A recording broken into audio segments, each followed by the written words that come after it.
Hello and welcome to the video. This is a very quick overview of how I design 3D printed parts. I'm going to do a couple of these over the next couple of months because it was something that people were asking about when I asked for ideas for videos back in December 2017.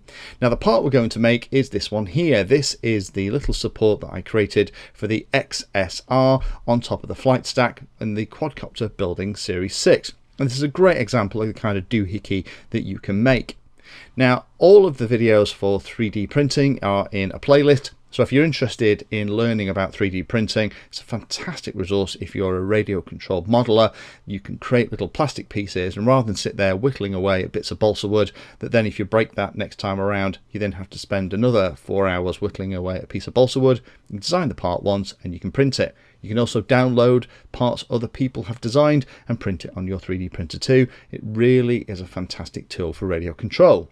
But in this video, what I'm going to be using is Sketchup. Sketchup is one of my go-to design applications. It's free, available to download from the internet. Just Google for Sketchup download and you'll find it. Runs as an application on your computer, and it's a great tool to create very simple shapes. It doesn't do curves fantastically well, but for my classically trained draftsman head, it kind of works great. Now, this isn't intended as a tutorial for SketchUp, so I'm not going to go through what all the tools do, but I am going to talk about the hotkeys I'm using. So for example, if I do L for line, it allows me to draw a line. If I do R for rectangle, it allows me to draw a rectangle. C for circle, there we go. And if I do T for tape, I can actually measure individual dimensions as well. So E for eraser, let's get rid of all that stuff. We don't want any of that gubbins. There we go. Let's also delete the replicator box. Now the first thing we need to do before we fire up SketchUp is to do some measurements on the piece we want to make. I tend to make a little drawing that helps me make sure that I'm crystal clear on what I'm trying to put together. So this is going to be 36mm long and wide because that's the size of a standard flight controller. Each of the holes in the corners is M3 bolts, so we need to make them a little bit bigger than the 3mm of the bolts, so the bolts will go through easier. And we have a rough idea of how wide the XSR is. Now all these dimensions have been made with this thing here. This is called a vernier caliper. They're not particularly expensive. This is a manual one because I'm old school. You can get little digital ones too. Anything that will measure accurately to about 1/10 of a millimeter will allow you to design printed parts that are close enough to be useful for you in the hobby. So now we've got our picture, we can start to design. So the first thing we're going to do is draw a rectangle of 36mm by 36mm. I'm going to press R for rectangle and just click arbitrarily in the corner and drag out a rectangle. And now I'm going to type without pressing the mouse button again. I'm going to type 36mm, 36mm, and that's appearing in the bottom right hand corner of the screen. I hit enter. There is my square. Now what I'm going to do is press the space bar to get rid of the tool I've got selected. I'm going to double click on that square, then press M for move and drag that into the axis just so I can keep track of it. I'm going to press H for hand to drag it into the middle, press M for move again because it's also dropped it down for some reason. There we go. I'm going to use the middle mouse wheel to move in. H for hand again, so we've got a reasonable size.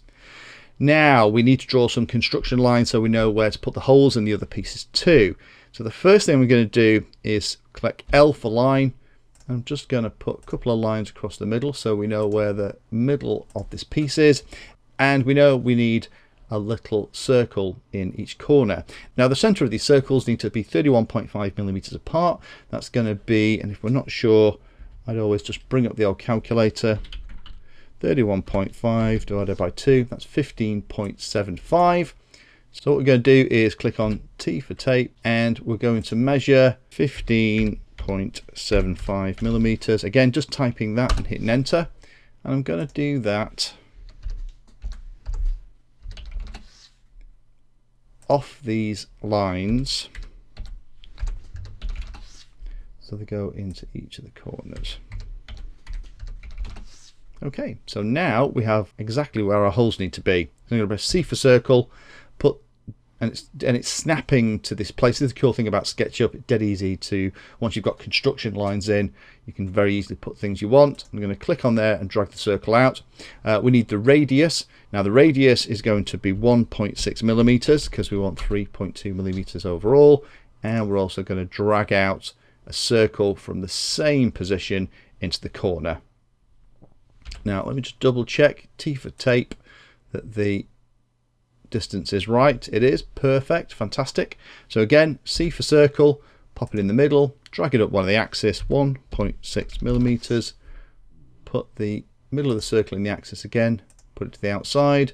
Let me just do the others very quickly, and hopefully you're getting an idea of kind of how this works. Again, I'm just using the middle mouse button here, and it's kind of zooming in to where the pointer is. Okay, so there we go. So now the cool thing is, if I select E for eraser, I can now start getting rid of all the construction bits that we don't need. Okay, H for hand, drag it into the middle. Let's also press spacebar to come out of all the tools. I'm going to just click on these circles and hit delete on the keyboard. And that is the bottom plate. Now we want it to be about 1 millimeter thick, so I'm going to press P for push tool. I'm going to drag it up. I'm going to type 1 millimeter in the distance thing at the bottom. You don't have to click on it. As soon as you start typing, that's what it's going to do for you. And now if I click O for orbit, I can drag it around, and there is our plate. Fantastic. Now we've got the bottom plate, we need to put the sides on here for the XSR. So again, I'm going to do a quick little line for the middle. We know that it's 20 millimeters from side to side, so I'm just going to put my T for tape, drag it across and type in 10 millimeters, hit enter. Center line again, drag it across, 10 millimeters, enter. And now we've got 20 millimeters marked out in the middle. Now we don't want it going all the way to the front and back. It doesn't have to. This is just going to hold it in place. So I'm just going to T for tape, go on one edge and just have a rough idea. That's about 9 millimeters. That worked for me. So that was about right. So I'm just going to type 9 millimeters, hit enter. The same thing from the back edge. Just watch that. What's happening is those are the different axes. Green is the flat axis. Blue is the vertical axis. So you want to make sure that you're going along. So if you accidentally did 9 millimeters like that and we orbit around, you'll see that that construction line is in the wrong place. If you ever get that, don't worry, just hit E, delete it, T for tape again, the edge that we're after, 9 millimeters.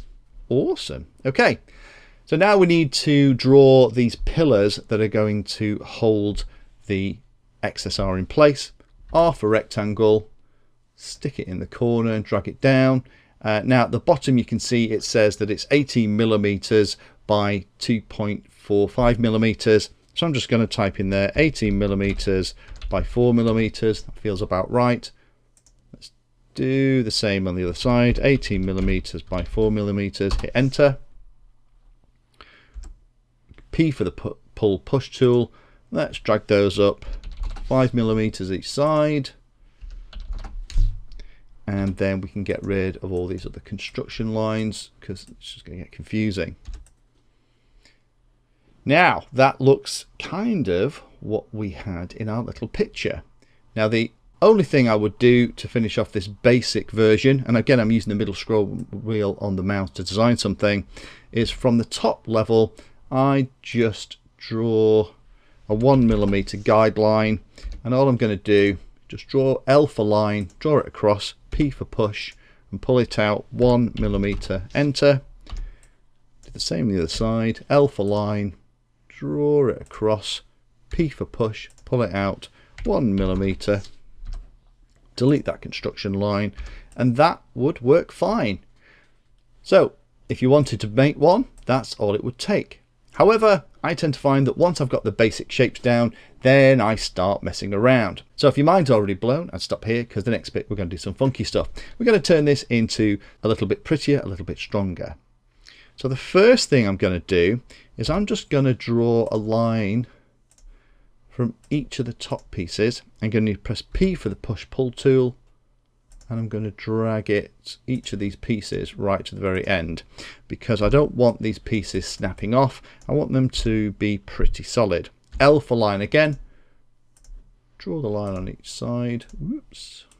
P for push pull tool. Pull it to the end. And all I'm doing is I'm just holding the mouse on the edge that I want it to snap to, and there it is. We'll orbit around. L for line again. Let's make this so it's a little chamfered edge. P for push pull. This time we're going to push it right to the edge until it goes blue and let go. Again, the line tool. Draw it across. P for push. And here we go. Let's get rid of that. Let's do the same on the other side. O for orbit to orbit around so we can see it. L for the line tool. Draw it across. P for push. Get rid of it. L for line. Draw the line. P for push. Get rid of that. Fantastic. Orbit around again. Okay, that's probably going to be a little bit stronger than it was. I don't like all this stuff here out the side. Let's get rid of that. So we're going to press T for tape. Let's just pull that in arbitrarily, something that looks about right. So let's go for 7mm from each edge. And let's do, no, T for tape again. Let's do 9mm. You'll see what I'm doing in a second. I'm just trying to get it so that each side is the same, so it looks right when it's printed out.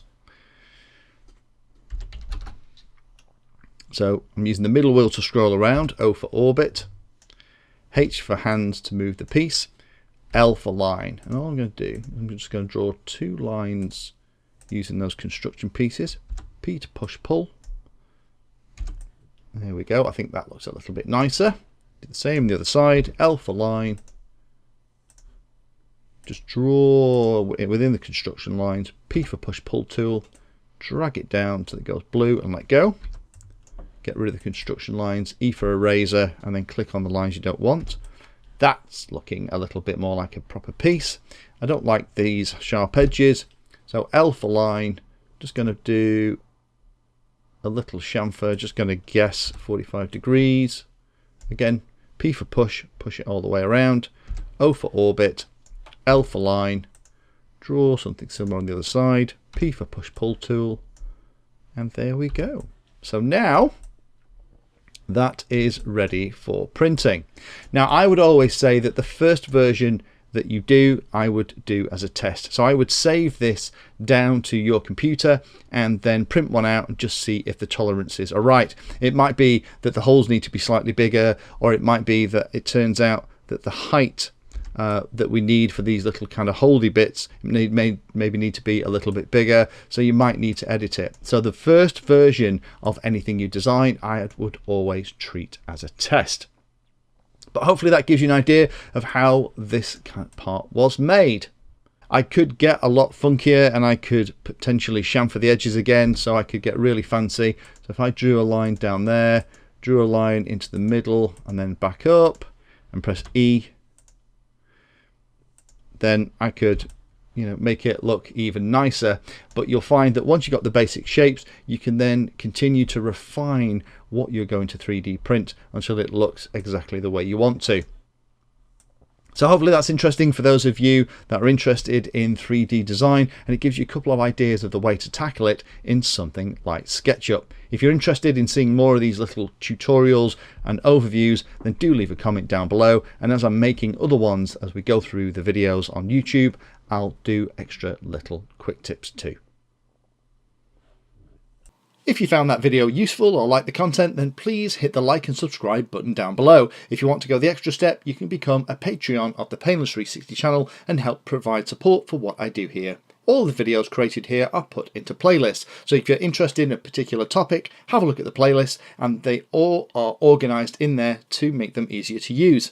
If you're not sure if there's a video for your particular problem or topic you want to know more about, then add Painless 360 to the Google search term that you're interested in, and that should find the video, article or content about the particular thing that you're interested in having a look at.